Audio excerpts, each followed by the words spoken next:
environmental issues and economic issues that is affecting me and that is affecting you. What do you think? How do you think that we can achieve 3 of these goals? The first one is no poverty, the fourth one, which is quality education, and the third one for us, which is peace and justice, strong institutions. Here today I would like to talk about goal number 1, which is poverty. Poverty in general is lack of resources, and this resource could include basic human needs such as food, access to clean drinkable water, clothing, and so on. There are around 3 billion people live under poverty. 1 million of them are children. So I think to eradicate poverty we need to do many work. However, I summarize like this 4 points that we should focus on. First, provide access to quality education. Second, also provision of universal social health care. Also, we need to eradicate corruption. 4, we need to have a better governance, which goes with number 3, corruption.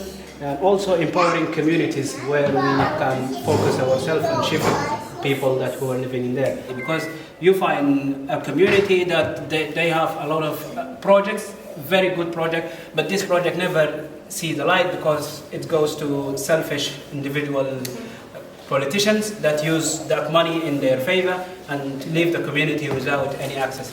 In general, it is better to have a tailor-made plan by the community itself, and that community can shift themselves and shift the people around them also.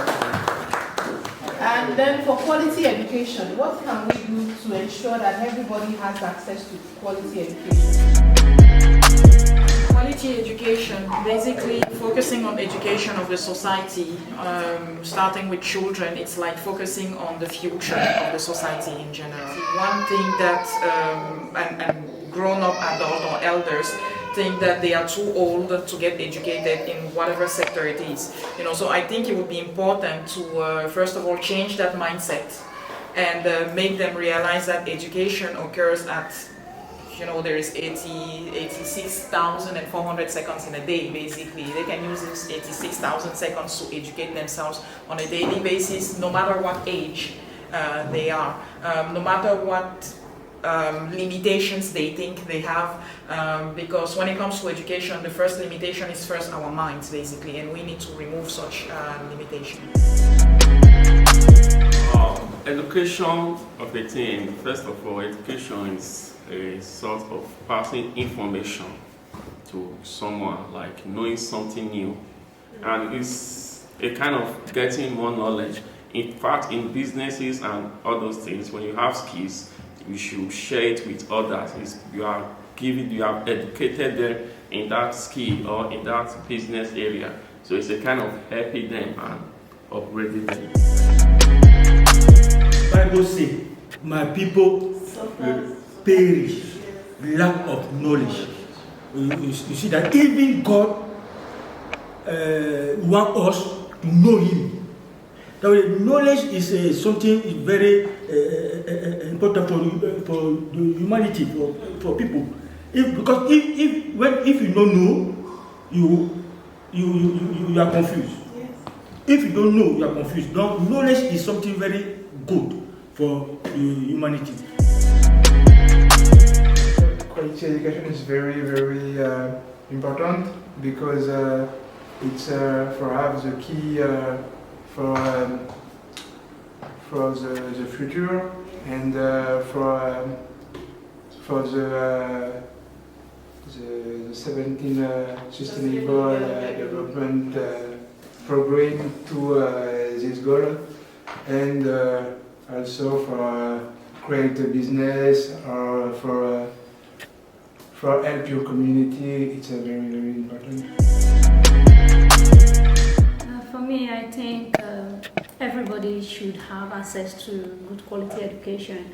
And as we already know, there are many different types of education. We have the formal, the informal, and both. So for me, I think one of the ways everybody can have quality education is through workshops, having part-time courses and making them available for everybody. There should be an exemption to some entry requirement of some courses, because sometimes the entry requirement normally hinder some people from trying to study their dream course, or workshops that can help people acquire the quality education they need, because that little skill might just be exact what they need to further their life or to get their dream jobs. But for me, education politics is very important for your life, for your future.